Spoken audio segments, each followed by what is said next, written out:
2015년 여름 경북 상주에서 전국을 들썩이게 만든 충격적인 사건 하나가 벌어졌습니다.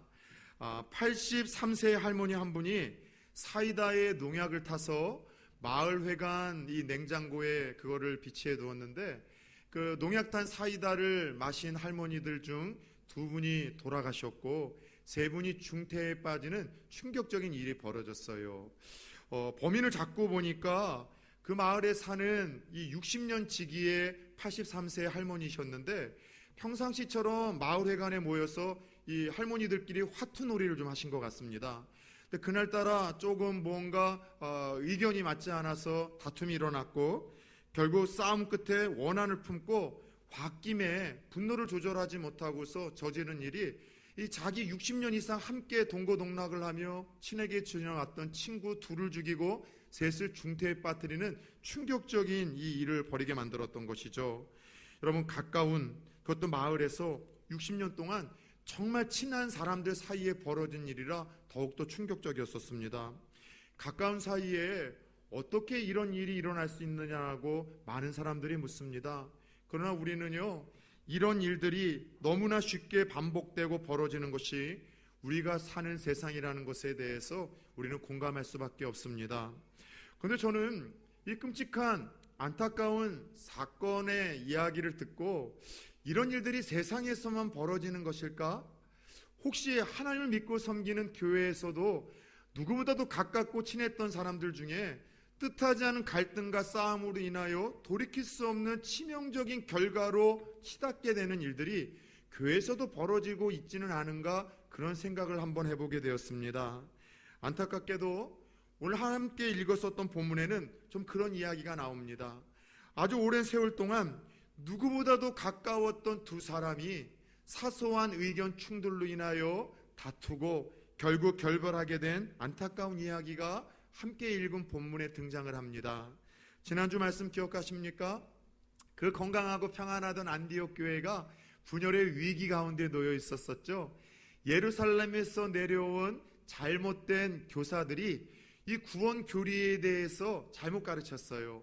어떻게 구원받느냐라는 이 질문에 대해서 그 교회의 리더였었던 바울과 바나바는 오직 하나님의 은혜와 예수를 믿는 믿음으로만 구원받습니다, 그렇게 가르치셨죠. 여러분들도 믿으십니까?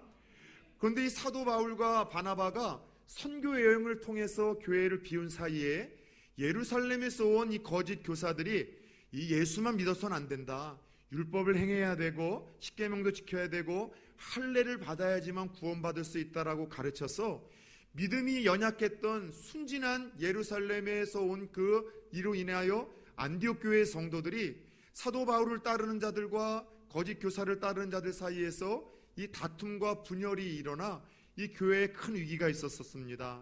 다행히 지혜롭게도 이 문제를 어머니 교회였었던 예루살렘 교회로 찾아가 사도들이 모여서 기독교 역사, 교회 역사에서 아주 중요한 첫 번째 예루살렘 공회, 예루살렘 총회라는 모임을 갖고 깔끔하게 정리를 했죠. 어떻게 해요? 구원을 어떻게 얻을 것인가? 구원은 오직 하나님의 은혜와 예수를 믿는 믿음만으로 이 구원은 주어질 수 있다라는 진리를 더욱 확고하게 분명하게 그렇게 선포했습니다. 결국 예루살렘 공회의 판결을 받아들인 안디옥 교회와 성도들은 더 이상 다투지 않고 서로를 격려하며 하나가 되어 교회가 부흥 성장을 하기 시작했습니다. 오늘 말씀의 제목은 한 번만 작게 따라서 해봅시다. 비온 뒤에 땅 굳는다. 우리나라 유명한 속담이죠. 어떤 큰 어려움 또 어떤 문제를 겪고 나서 더 강해지고 든든해짐 또 그리고 더 온전해짐을 의미할 때 비온 뒤에 땅 굳는다라는 표현을 쓰는데, 안디옥 교회가 그런 경우라고 할 수 있겠죠. 잘못된 구원 교리로 인해서 의견 충돌이 있었고 다툼이 있었지만 그럼에도 불구하고 그로 인하여 오히려 구원의 교리가 더 명확해졌고 서로 하나가 되어져서 든든해졌음으로 말미암아 바로 비온 뒤에 땅 굳는 은혜의 주인공이 이 안디옥 교회와 성도들이 되고 말았습니다. 그런데 흥미로운 것은 이 사건 후에 사도 바울과 바나바 마음에 성령께서 주시는 감동 하나가 있었습니다. 이와 같은 일들이 우리가 1차 선교 여행을 통해서 복음을 전파하고 세운 그 교회에도 동일하게 반복이 되면 어떡할까라는 걱정이 서게 된 거예요. 1차 선교 여행을 두 사람이 돌면서 전도를 해서 많은 교회를 세웠는데 안디옥 교회처럼 잘못된 율법 교사들이 가서 똑같은 이 잘못된 구원 교리로 교회를 분열시킬 수 있다라는 두려운 마음을 갖게 하셨고, 동일한 성령의 감동으로 우리가 교회를 좀 돌아보자, 이 목적으로 2차 선교 여행을 이 바나바와 바울이 준비를 하기 시작을 했습니다. 그래서 이 1차 선교 여행의 목적은요, 처음으로 복음을 전해서 교회를 세우는 목적이 있었었는데, 2차 선교 여행의 목적은 이미 그렇게 세워진 교회를 돌아다니면서 빌드업하는 거죠. 그 교회를 튼튼히 세우고 돌보는 일을 위해서 이 사건 때문에 2차 선교 여행이 준비가 된 거예요. 여러분, 이것을 보면은요, 누군가에게 우리가 복음을 전해서 그 사람을 예수 믿게 했다고 해서 그것으로 끝나서는 안 된다는 것을 깨닫게 하십니다. 누군가에게 전도하고 예수 믿게 했잖아요. 그리고 알아서 크라고 그냥 끝 하고 손을 떼면 안 돼요. 내가 복음을 전해서 예수 믿고 교회 나온 사람들이 계속해서 흔들리지 아니하도록, 이단에 빠지지 아니하도록, 시험과 유혹 가운데 그 신앙 잃지 않도록 믿음이 잘 성장할 수 있도록 끊임없이 관심을 갖고 돌보고, 여러분들 끊임없이 우리가 신경 써야 된다는 것을 우리 두 사도들의 이 모습을 통해서도 깨닫게 됩니다. 그런데 문제는 이 아름다운 계획과 목적을 진행하며 두 사람이 싸우기 시작을 했습니다. 왜 싸웠는가 하면 여러분 기억하시죠? 1차 선교 여행 시에 이 두 사람이 큰 어려움을 경험한 사건이 있었습니다. 부잣집 도련님으로서 고생 한번 안 하고 자랐던 그 마가 요한이 삼촌 바나바를 통해서 1차 선교 여행에 함께 참여를 했는데 중도에 힘들다고 그냥 도망쳐 버렸어요. 포기하고요. 이로 인해서 두 사도가 크게 낙심을 했고 선교 여행에 큰 차질이 있었던 경험이 있었었는데, 2차 선교 여행을 하면서도 바나바는 그 마가 요한을 데리고 가자고 하는 거예요. 그런데 성격이 대쪽 같은 이 바울은 이 마가 요한 데려갔다 똑같은 일 벌어졌다가는 이번에는 손도 못 씁니다. 절대로 데려갈 수 없습니다. 그래서 마가 요한을 2차 선교 여행에 데리고 가느냐 그렇지 않느냐를 가지고 이 두 사도가 갈등하고 의견을 충돌하다가 심히 싸우게 되었고, 더 놀라운 것은 이 일로 인하여 두 사도가 따라서 해보자. 심히 싸우고 피차 갈라서니, 이 의견 충돌로 어떻게 했다고요? 두 사도가 심히 대판 싸웠다는 거예요. 그리고 심지어 갈라서기까지 했다라고 그 불편한 이야기를 좀 기록해 놓고 있습니다. 결국 바나바는 마가와 함께 고향 구르보로 떠나고요, 바울은 실라와 함께 수리와 이 길리기아로 2차 선교 여행을 떠납니다. 여러분들은 이런 사건, 이런 이야기를 성경 읽다가 들으시면 혹은 읽으시면 어떤 느낌이 드십니까? 저는 목회자로서, 설교를 하는 설교자로서 이런 본문을 만나면은요, 아주 좀 당혹스러워요. 불편해요. 왜냐하면 대부분 교회 안에서 살아가면서 사람과 사람 사이에 갈등이 일어나고 싸우고 다툼이 일어나는 것은 좀 성격이 좋지 않거나 성품이 성숙치 않거나 믿음이 없거나 성령이 충만하지 못해서라고 그동안 많이 가르쳐 왔습니다. 그래서 보편적으로 예수님 닮아 성품이 우리가 성숙해지면 싸울 일 없고 믿음과 성령이 충만해지면 서로 싸우고 다툴 일들이 없다, 이렇게 가르쳐 왔는데 그동안 가르쳤던 모든 가르침들을 다 무너뜨리는 그런 사건 아닙니까? 그래서 이런 사건을 만나면 당혹스러워요. 그리고 말씀을 준비하는 가운데 좀 원망스럽더라고요. 왜 그동안 예쁘게 아름다운 모습을 보이던 이 바울과 바나바가 싸웠을까? 싸울 수는 있는데 왜 심히 싸워가지고 갈라서기까지 했을까? 그리고 더 나쁜 거는 누가라는 생각이 드는 거예요. 두 사람이 살다 보면 싸울 수 있는데 이 누가는 왜 두 사람의 싸움을 이렇게 일목요연하게 구체적으로 적어서 설교를 하는 저를 불편하게 만드는가? 섭섭하고 막 불평이 막 생기는 거예요. 그런데 여러분, 저는 이 말씀을 통해서 조금 당혹스럽고 불편하기도 하지만 이런 생각이 들었어요. 이 성경이 진짜 신뢰가 된다. 하나님의 말씀이라는 정말 신뢰가 더 되는 거예요. 왜냐하면은 성경이 참 솔직하다는 생각이 드는 거예요. 너무나 이 세상 위인전에서는 한 인물을 영웅시해서 미화시키는데 성경에는 아무리 하나님께 위대하게 쓰임받았던 하나님의 일꾼들이라 할지라도 그가 모세이든 아브라함이든 오늘 본문에 등장하는 이 바울과 바나바이든 그들이 얼마나 형편없고 우리와 같이 부족한 인생들인지에 대해서 다 고발을 하고 있다는 것이죠. 고스란히 오늘 본문도 그들의 실수 연약함이 우리와 별 반 다를 바가 없다는 것을 그대로 고발을 하고 있어요. 왜 성경은 한 인물들의 연약함, 실수들에 대해서 미화시키지 않고 이렇게 우리들에게 다 고발을 하고 들려주고 있는 걸까요? 두 가지 이유가 있는 것 같아요. 첫 번째는 성경은 인간의 위대한 이야기가 아니에요. 인간이 얼마나 탁월하고 놀라운 일을 할 수 있는 온전한 존재들이라는 것인가에 대해서 칭송하는 이야기가 아니라 인간은 형편없다, 실수할 수 있고 실패할 수 없고 이밖에 없고 죄질 수밖에 없다. 그러나 그렇게 실수, 실패, 범죄할 수밖에 없는 형편없는 그 인간들을 포기하지 아니하시고 아름답게 들어쓰시는 하나님의 은혜를 봐라. 하나님의 사랑이 이와 같다. 너희에게도 여전히 소망이 있다는 것을 우리들에게 들려주시고 위로하시고 격려하시기 위함이라는 사실로 여러분 이러한 사건들을 볼 때마다 그렇게 가슴에 묻을 수 있기를 예수의 이름으로 축원합니다. 두 번째, 이런 하나님의 사람들의 실수와 실패들을 고스란히 기록하는 이유는요, 인간들의 연약함, 실수, 실패를 통해서 오늘 살아가는 우리들에게 주시는 하나님의 메시지, 하나님의 교훈이 있기 때문이에요. 자, 그렇다면 오늘 우리는 심히 사랑했던 이 두 사람이 다투고 갈라선 이 불편한 사건, 우리는 조금 당혹스러운 사건을 통해서 어떤 하나님의 교훈과 메시지를 받고 들을 수가 있을까요? 첫 번째, 모든 문제에 모든 사람들의 의견이 일치될 수 없음을 인정하라는 하나님의 음성을 듣습니다. 성향과 기질과 관점의 다름을 인정하라는 거예요. 모든 문제에 모든 사람들의 의견이 하나 될 수 없고 일치될 수 없는 그것이 세상사라는 것이죠. 심지어 동일한 하나님을 한 아버지로 고백하는 예수 믿는 사람들의 만남 속에서도 말이죠. 자, 한번 물어봅시다.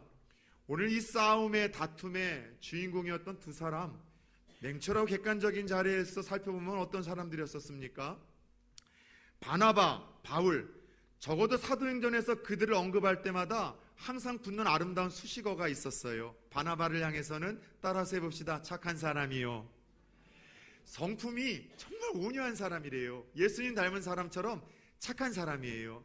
쉽게 싸우지 않고 누군가의 대립각을 세우지 아니하고 참 온유하고 격려하고 칭찬 잘했던 사람이 바나바라고 해서 착한 사람이라고 일관성 있게 항상 그를 소개했었습니다.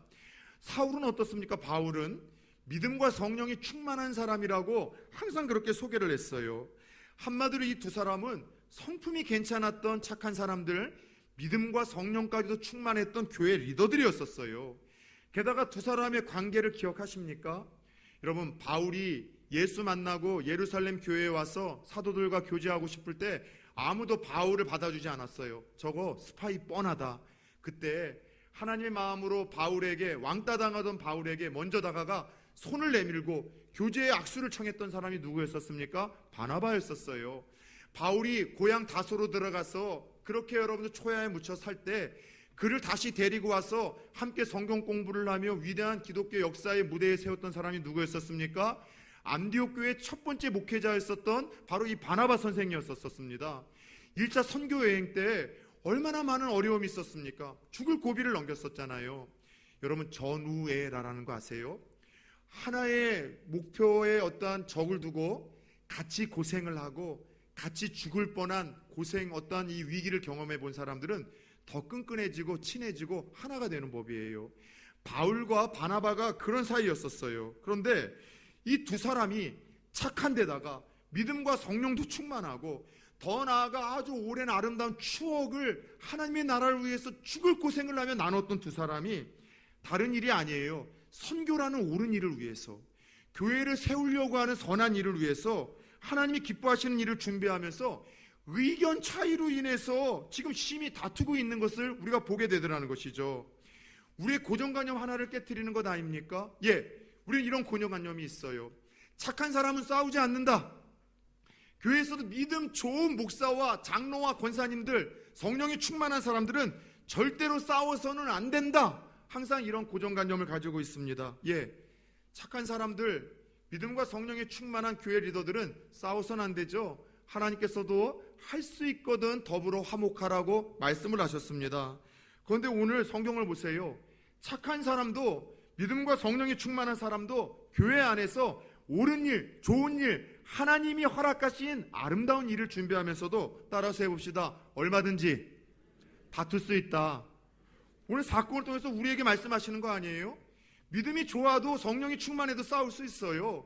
선교라는 옳은 일을 진행함에 있어서도, 교회와 성도들을 돌보기 위한 아름다운 일을 진행함에 있어서도 의견과 기질과 관점의 차이로 얼마든지 여러분들 싸울 수 있는 것이 우리네 살아가는 세상 사이고, 심지어 하나님을 아버지로 고백하는 교회에서의 신앙의 여정이라고 말씀을 하십니다. 하나만 물어봅시다. 궁금한 것은 오늘 바울과 바나바 두 사람 중에 여러분 생각엔 누가 더 옳은 것 같습니까? 하나님은 바울과 바나바 중에 누구 편을 들어주신 것 같습니까? 아무 생각 없으십니까? 누가 옳은 것 같아요? 이 싸움 중에요. 시시비비는 가려야죠. 옳고 그름은. 두 사람 중에 하나님 누구 편을 들어주셨었던 것 같아요? 나중에 이 바나바가 데리고 갔던 마가 요한이 변화가 되어져서 마가 복음을 쓰는 아름다운 걸쭉한 거목으로 쓰임받고, 베드로의 믿음의 아들로, 또 그리고 이 바울이 죽기 전에 마지막으로 보고 싶어하는 아들로 좀 데리고 와달라고 이야기할 정도로 변화된 것을 보면은 하나님께서 누구의 편을 들어주시는 것 같아요? 바나바의 편을 들어주시는 것 같아요. 그런데 이 사건 이후로 바나바는 더 이상 성경에 등장하지 않는다는 사실을 아십니까? 이 사건 이후로 바나바의 행적은 이제 사라집니다. 모든 사역의 중심은 바울과 그의 여정들을 통해서 하나님의 나라가 어떻게 펼쳐지는지에 대한 이야기를 기억한 걸 보면은 어떻게 보면 또 누구 편을 들어주시는 것 같아요? 사도 바울 편을 들어주시는 것 같아요. 그런데 여러분, 이 문제는 옳고 그름의 문제가 아니에요. 시시비비를 따질 수 있는 싸움과 다툼이 아니었었습니다. 성향과 기질과 관점의 차이였었음을 성경은 우리에게 말씀을 하시는 거예요. 바나바는 성향 자체가 여러분 사람 중심의 사람이에요. 사람을 좋아하고 사람과의 관계를 소중하게 여기고 위로하고 격려하는 것을 좋아하는 사랑이 많은 사람이었었어요. 그러다 보니 이런 바나바를 통해서 일꾼들이 많이 배출이 되어지죠. 그런데 사람이 마냥 좋으면 리더십이 좀 없어요. 항상 리더십이 조금 약한 편이었었고 공의가 약한 편이에요.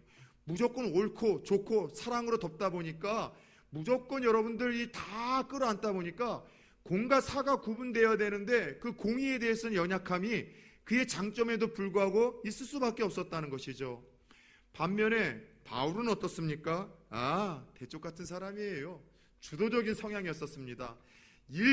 그리고 여러분들 사역 중심의 사람이다 보니 바울은 일을 맡으면은요, 그 일을 위해서 생명을 안 걸어요. 여러분, 스데반 집사를 쳐 죽이는 일에도 누가 앞장섰습니까? 바울이 앞장섰잖아요. 그거에 성이 안 차서 대제사장의 공문까지 받아서 여러분들 다메섹에 있는 사람들 다 죽이려고 가다가 예수 만날 정도로 일과 사역 중심적인 사람이에요. 그러다 보니 일을 맡겨놓으면 열매가 있어요. 성과가 있어요. 끝장을 보는데 문제는 뭐냐? 사랑이 좀 부족해요. 다행히 나중에 사도 바울이 성령의 은혜 가운데 성화되어져가 고린도전서 13장을 통해서 사랑의 사도로서도 거듭나긴 하지만 그의 태생적인 이 성향 자체는 이런 일과 목표 중심의 사역자예요. 그 다음에 이 두 사람이 만나서 함께 일을 하다 보면은 의견이 충돌할 수밖에 없죠. 다툴 수밖에 없죠. 무슨 말이에요? 두 사람의 문제는 옳고 그름의 문제가 아니라 성품과 기질과 관점의 차이의 문제였었어요.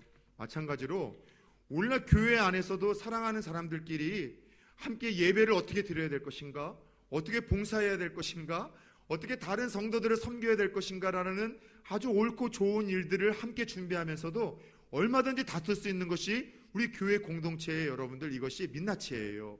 그런데 그럴 때마다 기억해야 될 사실이 있죠. 뭐예요? 모든 사람의 의견이 다 나와 같을 수 없다는 것을 인정하십시오. 근데 사람이 이거 인정하지 못하면은요, 지난주에 말씀을 드렸잖아요. 토로론이라는 것이 7토의 논이라고 해서 문제를 다루고 문제를 건드려야 되는데 자꾸 한국 사람들은 나와 의견이 다른 사람들을 쳐요. 저 사람을 적으로 간주하고 저 사람이 나하고 의견을 같이 하지 않는다는 것에 대해서 악감정을 갖게 되고 그로 인해서 감정의 골이 깊어지게 되고 그것이 어느 날 뜻하지 않은 사건으로 팍 터져가지고서 결국 돌이킬 수 없는 이 관계의 강을 떠나는 일들이 한국 교회 안에 종종 있는 것 아니겠습니까? 그런데 중요한 거는 교회 안에도 착한 사람들 사이에서도 믿음과 성령이 충만해도 아주 하나님 기뻐하실 만한 좋은 일을 진행함에도 얼마든지 싸울 수 있고 이 일들을 진행함에 있어서 싸움의 이유는 옳고 그름의 문제가 아니라 맞고 틀림의 문제가 아니라 기질과 성향과 관점의 다름의 문제로 인해서 일치될 수 없다라는 것을 이해하고 가십시오. 모든 의견에는 충돌이 있을 수 있습니다. 근데 그때 우리가 취해야 될 것이 뭐라고요? 첫 번째는 따라서 해봅시다. 다름은 틀림이 아니라 나쁨이 아니라 다를 뿐이다. 예, 다른 거는요 틀린 게 아니에요. 나쁜 게 아니에요. 그냥 다른 거일 뿐이에요. 본질과 비본질의 문제가 아니라면, 진리와 비진리의 문제가 아니라면 이처럼 어떻게 하면 더 하나님을 기쁘게 할까, 교회를 잘 섬길까, 성도들을 우리가 잘 섬길 수 있을까라는 좋은 문제에서 시작된 갈등과 다툼은요 여러분들 옳고 그름의 문제가 없어요. 이거는 관점과 기질과 성향으로 그냥 다를 뿐이라 누군가를 함부로 판단하거나 비판하지도 말고, 싸우는 누군가를 보면서 믿음이 충만하다, 성령이 충만하다, 그렇지 못하다 함부로 정죄하지도 말고 그냥 다르다는 사실을 인정하며 존중해 주십시오. 더 나아가 함께 교회 일을 하다가 서로 의견 충돌, 기질과 성향과 관점의 차이로 성도들끼리 싸울 수 있어요. 그런데 그때 성도들이 천사 콤플렉스로 인하여 죄책감을 갖는 거예요. 아, 내가 이러고도 구원받은 사람인가? 내가 이러고도 장로인가? 만날 때마다 이렇게 다투고 이렇게 고집 부리는데 내가 이러고도 권사인가? 천국 갈 수 있겠는가? 죄책감에 빠질 수 있는데, 장로도 권사도 목사도 여러분들 누구나 의견과 기질과 성향의 다름으로 인하여 다툴 수 있다는 사실을 쿨하게 인정하시며 죄책감이나 혹은 자괴감 갖지 마시고 관점의 차이에서 다른 사람들을 판단하고 쉽게 정죄하기보다는 다름을 쿨하게 인정할 수 있는 성숙한 하나님의 백성들 될 수 있기를 예수 그리스도의 이름으로 축원합니다. 두 번째, 오늘 이 불편하고 당혹스러운 사랑하는 두 사람의 갈등과 이 갈라섬의 사건을 통해서 주시는 메시지가 있다면 어떤 상황에서도 감정적으로 극단적인 선택을 피하라는 메시지를 우리에게 주고 계십니다. 감정적으로 극단적인 선택을 해서는 안 된다는 거예요. 한국 사람들은 성격이 불같다 보니까 그 욱하는 성격 때문에 선을 넘어야 될 때가 말아야 될 때가 있는데 넘을 때가 있어요. 특별히 한국 사람들은 어떤 누군가와 다투다가 감정적인 것 때문에 극단적인 선택을 하는 것 중에 인간관계를 완전히 단절시키거나 사명과 사역을 포기하거나 내려놓는 경우가 이 한국 사람들에게는 종종 보입니다. 오늘 사도 바울과 바나바의 다툼을 통해서 이 불편한 사건을 통해서도 우리에게 잔잔히 주시는 감동 하나가 있다면 두 사람은 이 다툼 속에서도 인간관계의 완전한 단절만큼은 피하는 모습을 보여줬다는 것이죠. 여러분 혹시 하나님의 일을 하다가 함께 웃고 함께 하던 누군가와 입장 차이로 인해서 다투거나 심히 싸워서 관계가 불편하게 지내본 경험이 있으십니까? 아니면 입장 차이로 심히 다툰 후에 갈라선 후에 영원히 그를 보지도 만나지도 못하는 그런 경험이 있으십니까? 그 순간에는 다시는 그를 절대로 보고 싶지 않을 만큼 너가 화났는데, 너무나 속상했는데, 그래서 다시 보지 않겠다고 결별 선언을 하고 갈라섰는데 시간이 지날수록 자꾸 그리워질 때 없어요? 그 사람 보고 싶고 안부가 생각나고, 시간이 지날수록 그때 그 순간만큼은 다시는 얼굴도 보기 싫었는데 시간이 지나고 나서는 자꾸 후회가 되는 거예요. 그때 그렇게 말하지 말걸, 그렇게 함부로 그때 선택하지 말걸, 그때 조금만 내가 한 번만 더 참을걸, 그때 서로 불편해서 잠깐 거리를 두더라도 다시 만날 수 있는 회복의 훗날을 기약할걸, 그런 좀 여지를 남겨둘걸, 그런 안타까움이 좀 없습니까? 제가 예전에 섬겼었던 분당의 한 교회가 목사님 한 분 때문에 목사님을 지지하는 분과 몰아내려고 하시는 분들과의 싸움을 통해서 오랜 세월 동안 아름답게 사역하시던 분들이 완전히 크게 싸웠어요. 그리고 나서 목사님을 반대하시던 분들이 나가서 다른 교회를 세우시고, 여전히 지지하시던 분들과 새로 교회를 이제 세워가면서 싸움과 분규로 인하여 상처받은 성도님들을 초창기에 이제 제가 신방을 하러 갈 때마다 항상 함께 다니시던 아파트 동을 찾아다닐 때마다, 엘리베이터에 올 때마다 항상 똑같이 들었던 반복적인 이야기들이 있었어요. 교구장님이든 각기 다른 구역의 구역장님이든, 목사님 여기 예전에 정말 열심히 하던 아무개 장로님 살던 그 아파트예요. 여기 요 라인에 열심히 하던 그 집사님, 우리 구역에서 정말 성실하던 그분이 있었었는데 세상에 그때 그 분규로 서로 싸우고 얼굴 붉히고 갈라서서 지금 이제 영원한 남이 됐는데, 지금 생각해 보니까 뭐에 홀린 것 같아요. 그때 우리가 조금만 더 참았으면, 조금만 지혜롭게 좀 더 이 갈등된 문제들을 좀 다투어 갔으면 그러지 않았을 텐데 하면서 시간이 흘러서 그때는 그게 가장 옳은 선택이었고 결정이었었고 다시 보지 않는 것이 가장 잘한 여러분 이 결단이었던 것 같은데, 조금만 더 참을걸, 그립고 후회가 되고 아쉬워하는 그분들의 이야기를 듣게 되었어요. 그런데 오늘 두 사람이 참 멋있는 게 그거예요. 바울과 바나바는 의견 충돌로 심히 다투고 갈라서기까지만 했지만 훗날 두 사람이 서로를 언급하고 있는 말씀들이 뒤늦게 좀 나와요. 고린도전서 9장 6절에서 이 바울은 바나바를 언급하고 있어요.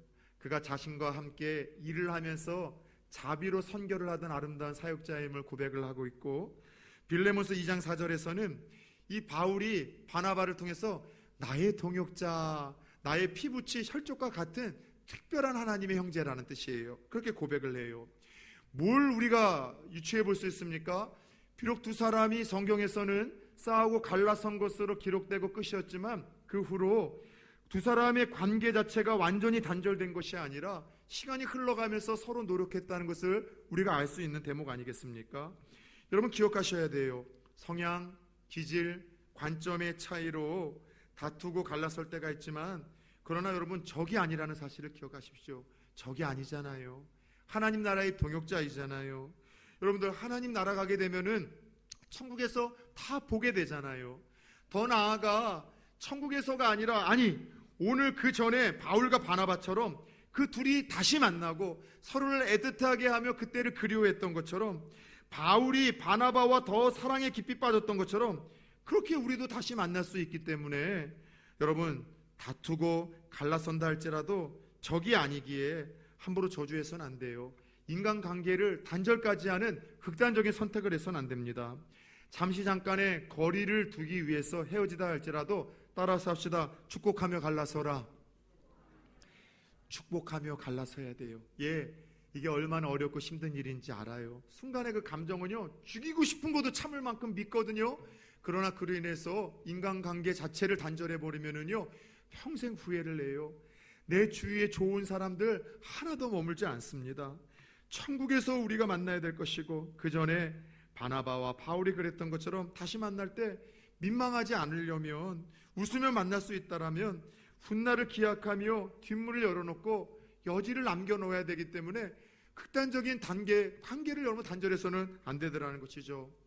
여러분 제가 사역을 하면서 목회자로서 제일 힘든 일이 뭔지 아세요? 성도님들이 이러저러한 이유로 한 가족이 되었던 분들이 떠나시는 경우들이에요. 성도님들끼리 조금 다퉈서 간다든가, 또 우리 교회의 어떠한 이제 방향성과 본인이 또 그동안 배워왔던 신앙의 컬러가 기질이 좀 달라서 가야 된다든가, 아니면 대놓고 그런 적은 없지만 제가 싫어서 간다든가, 그렇게 이제 가시는 분들이 있으면 정말 이거는 어떻게 표현을 해야 될까요? 제 살점 하나를 떼어내는 것만큼 참 많이 고통스러워요. 속으로 느끼는 생각은 그거예요. 당신도 가서 당신하고 똑같은 사람 만나라, 그런 마음을 하고 싶지만, 항상 여러분 갈 때는 저는요, 장문에 좀 문자를 좀 보내요. 첫 번째는 죄송하다. 어떤 이유인지 모르겠지만 제가 조금 더 사랑해주지 못하고 관심 가져주지 못하고 그 어려움의 문제들을 제가 조금 더 다뤄주지 못한 거에 대해서 죄송하다는 이야기를 꼭 전합니다. 그리고 항상 축복을 해요. 떠나는 그분들의 마음도 얼마나 불편하겠어요. 그죠? 근데 저도 그때는 그 마음이 정말 힘들지만 의지적으로 믿음으로 축복하는 거예요. 집사님, 성도님, 다른 교회 가서 정말로 좋은 목자 그리고 좋은 교회를 만나서 아름다운 신앙생활 하셨으면 좋겠다고, 다음에 우리 보더라도 웃으면서 이렇게 행복하게 만났으면 좋겠다고 축복을 하며, 다시 만날 때에도 민망하지 아니하도록, 다시 만나더라도 서로 축복하며 웃으며 만날 수 있도록 그 여지를 여러분들 만들어 두더라는 것이죠. 사랑하는 여러분들, 바울과 바나바의 안타까운 다툼의 사건을 통해서도 첫 번째, 감정적으로 인간관계의 완전한 단절, 극단적인 선택만큼은 피할 수 있는 교훈과 지혜를 얻을 수 있기를 축원합니다. 두 번째, 감정적인 극단적인 선택을 피해야 될 요소가 있다면 맡은 사명과 사역, 목표만큼은 포기해서는 안 된다는 것이죠. 오늘 두 사람이 뭐 하다가 갈랐었습니까? 선교 준비하다가, 그렇죠? 교회들을 돌보고 성도들을 세우는 일을 하려다가, 이 굳세게 하려다가 다퉜어요. 그런데 그것 때문에 다퉜는데 어떻게 했어요? 평범한 사람들 같았으면은 아이고 선교고 교회 돌보는 거 다 때려치고 에라 모르겠다, 네 살 길 찾아가고 내 살 길 찾아가자, 대부분이라면 그렇게 도망치지 않겠습니까? 다 때려치고서 주저앉지 않겠습니까? 그런데 두 사람 다, 여러분, 이 선교 문제 때문에 싸웠지만, 갈라섰지만 이 문제를 포기하지 않았어요. 본질적인 목표, 사명, 사역만큼은 계속해서 그 길을 걸어가기 시작을 합니다. 헤어졌음에도 불구하고 교회 굳세게 하는 일, 선교하는 일을 위해서 여러분들, 바울은 실라를 데리고, 그리고 바나바는 이 마가 요한을 데리고 그의 고향 쿠브로로 가면서 하나님께서 주셨던 그 아름다운 목표, 사명, 사역은 다툼과 분열과 싸움 속에서도 포기하지 않고 끊임없이 걸어가고 있는 두 사람의 모습을 보여주고 있어요. 사랑하는 여러분, 사소한 감정으로 인하여 사명과 사역을 내어 던지는 극단적인 선택을 하지 마시기를 축원합니다. 가끔씩 저희 교회는 없는데 섬기던 교회의 부서에 한 분이 안 보이실 때가 있어요. 한 주야 뭐 아파서 안 보이시겠고 무슨 일이 있겠지 싶지만 몇 주 안 보이시는 거예요. 교회도 마찬가지고, 전화해 보면은 누구 때문에 상처받아서 교회 옮겼다는 거예요. 그 부서에서 더 이상 일 못하겠다고 하시면서 다 떠나버린 거예요. 너무나 안타깝지 않습니까? 그런데 이런 일들이 어쩌면 우리들에게도 동일하게 찾아올 수 있는 거예요. 부부싸움을 할 때가 있습니다. 그때에도 감정과 기분이 아닌 신앙으로 부부싸움을 대처하시고 마무리 지십시오. 교회에서도 봉사생활을 하다가 싸울 때가 있어요. 감정과 기분이 아니라 신앙과 믿음으로 여러분 대처하고 마무리 지십시오. 부부싸움을 통해서도 아내분들이요, 믿고 꼴 보기 싫어도 남편 밥 챙겨주십시오. 각방 쓰지 마십시오. 잠자리 거부하지 마십시오. 남편들이요, 부부싸움 하더라도 밉더라도 생활비 그래도 꼬박꼬박 주십시오. 교회에서 동역자들과 싸웁니까? 여러분, 예배드리기 포기하지 마세요. 교회에서 조금 무언가 갈등이 있습니까? 그럼에도 불구하고 봉사하는 자리, 사역의 자리에서 멈추지 마십시오. 쉽게 교회 옮기지 마세요. 오늘 이것이 누구나 싸울 수 있고 다툴 수 있지만, 그럼에도 불구하고 비온 뒤에 땅 굳는다라고 그 싸움과 갈등을 통해서 더 아름다운 결말을 위해서 우리에게 주시는 하나님의 교훈이라고 할 수 있습니다. 끝으로 오늘 두 사람의 사랑하는 사이가 다투고 갈라서는 당혹스럽고 불편한 사건을 통해서 주시는 마지막 교훈이 있다면, 합력하여 선을 이루실 하나님을 기억하라는 거예요. 합력하여 선을 이루실, 유익을 주실 하나님을 기대하라는 것입니다. 안타깝긴 했지만 두 사람의 성향, 기질, 관점의 차이로 인한 다툼을 통해서도 하나님은 선을 이루어 나가셨습니다. 어떤 선을 이루셨어요? 첫 번째, 선교팀이 하나가 아니라 둘로 나눠졌습니다. 한 팀이 가는 것보다는 두 팀이 가는 것이 효율적으로도 전략적으로도 더 여러분들 나을 수가 있겠는 것처럼, 한 팀이 아니라 이제 두 팀으로 이 선교팀이 나눠져서 효율적, 전략적이 되어졌어요. 더 나아가 이로 인해서 마가 요한이 회복이 되어졌습니다. 마가 요한이라는 큰 걸쭉한 거목이, 믿음의 일꾼이 이 다툼과 갈등을 통해서 초대 교회를 이끌어갈 수 있도록 하나님이 합력하여 선을 이루셨어요. 그것만이 아니라 바울과 실라를 통해서는 유럽을 복음화시키고 로마를 복음화시키는 놀라운 복음화 세계화의 역사를 이뤄나가셨어요. 그런데 여러분, 아까 제가 드렸던 이야기 기억하세요? 바나바는 이 사건 후에 더 이상 사도행전에서 성경에서 그의 사역이 언급된다, 언급되지 않는다, 언급되지 않고 사라집니다. 그런 이유에 대해서 많은 학자들이 이야기를 하는데, 들려오는 전승에 의하면 바나바가 마가 요한과 함께 그의 고향 구브로로 가서 거기서 순교를 했다라는 이야기가 전해져 오는데, 가장 많은 조금 힘을 실리고 있어요. 따라서 이 사실대로 바나바가 그렇게 이 요한과 함께 구브로에 가서 순교를 했다면, 만약 같이 갔었다면 둘 다 순교를 하면은 복음화가 어떻게 이루어져요? 하나님께서는 둘을 나눔으로 인해서 하나가 사라진다 할지라도 계속해서 복음화가 땅끝까지 이루어지게 하시려고 했던 예수 그리스도의 피 맺힌 유언이 실현될 수 있도록 이 다툼과 갈등을 통해서도 하나님이 역사하시고 섭리하셨다는 거예요. 여러분, 그래요. 우리 인간은 연약함이 많아요. 허물이 많아요. 실수가 많아요. 그리고 앞으로 어떤 일들이 벌어질지도 몰라요. 그러나 하나님은 우리의 그런 실수와 약점, 허물, 또 우리의 그런 하나님께서는 한계를 통해서도 하나님의 뜻을 펼쳐가시는 분이십니다. 한평생 누군가와 다투지 않고 화평하게 지낼 수 있다면 얼마나 아름다운 인생이겠습니까마는, 아무리 착한 사람도, 믿음과 성령이 충만한 하나님의 사람들도 얼마든지 싸울 수 있습니다. 중요한 사실은 다툼과 갈등을 지혜롭고 성숙하게 바나바와 오늘 사울처럼, 바울처럼 다룰 수 있다면 이전보다 더 좋은 관계가 될 수 있음을 기억합시다. 다름으로 인해서 때때로 싸울 수밖에 없음을 인정합시다.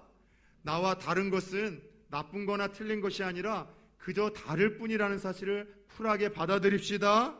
순간의 감정으로 여러분 인간관계를 완전히 단절하거나 내 사명과 사역과 목표와 본질을 여러분들 포기하거나 떠버리시는 그런 극단적인 선택을 하지 않기를 축원합니다.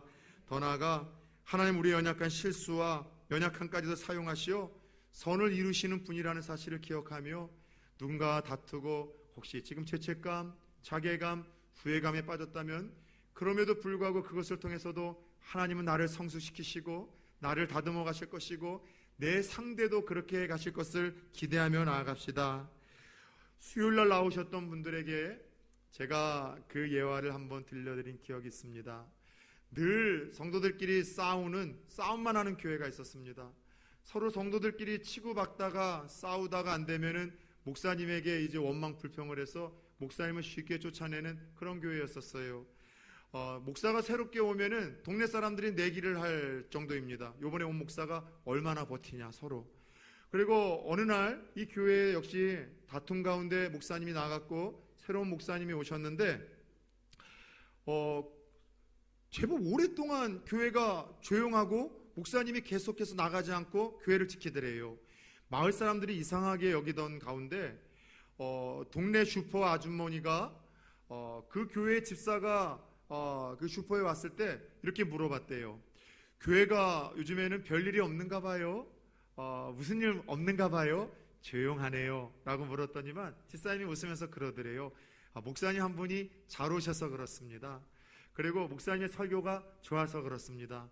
그게 뭔 얘기냐 했더니만 목사님이 처음 그 교회에 부임한 날 처음 했었던 그 설교를 통해서 성도와 교회가 변화가 된 거예요.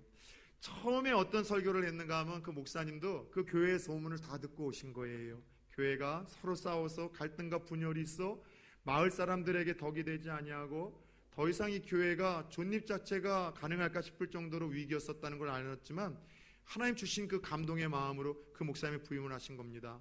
그리고 설교하는 첫날 이런 설교를 하셨대요.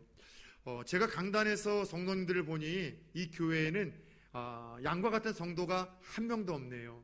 다 늑대이고 이리한테 잡혀 먹어서 양은 하나도 없고 늑대와 이리 같은 성도들만 있는 것 같습니다. 그래서 하는 얘기가 괜찮습니다. 저도 선한 목자가 아니라 사꾼 목자입니다.